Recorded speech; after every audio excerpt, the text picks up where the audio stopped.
ยังไงติ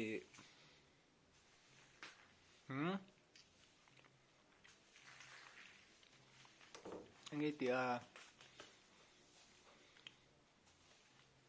วันนี้เพียรไฟเม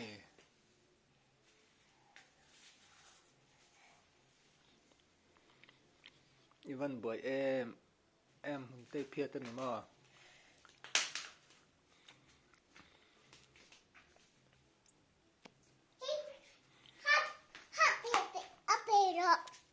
ก็ไปยังอีหมุนเพียปะข้ามไปหรอแล้วนะค่ะอ๋อเพียดอดละคันเลยทุเทคันทุลกรอเอ้ยมาใส่กันเนาะบุญเดียวแล้วกังเซกระด้วยแกก็เลยให้ที่จังบุญโดนี้เอาให้เราบุญโดจังไอ้จูไอ้สิริไปละหิงาเสียก็ไอ้ฮิอันบ่มอยเร็วเว้ยสิริไปจูอย่างสิริไปจูมอนี่ปุยอ่ะอีบุญอ่ะจังคือสิกันยามอข้าวบ่ตกมากินเสียหายปุยอ่ะมาอีเต้ปุยอ่ะบ่ลิปสติกกินหน่อยมีลิปบามินหน่อยมีเบียงอ่ะตะข้างกายมี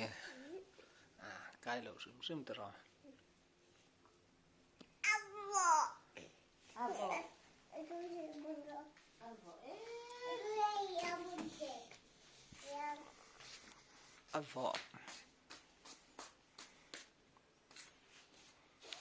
มันพับเพียดแหละตอละ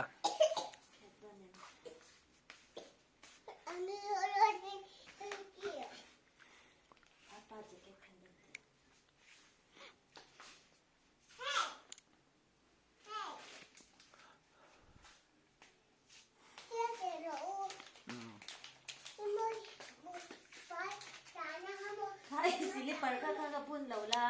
อีกันเละเทแล้วร้อนสิคะจวนจะเปิดดังปุ่นบ่แล้วปุ่นดูรอโอ้ข้างกับปุ่นบ่ค่ะแม่อันดูเองก็คือแม่อันดูโอ้ก็อันละบางแซ่ไปสิแล้ว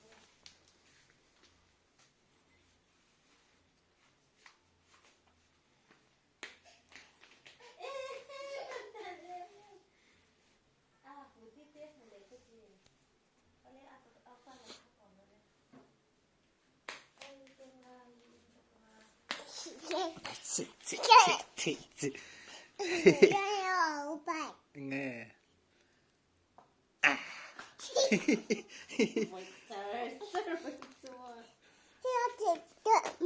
ตุยอินเตลมนี่ก็ตรอ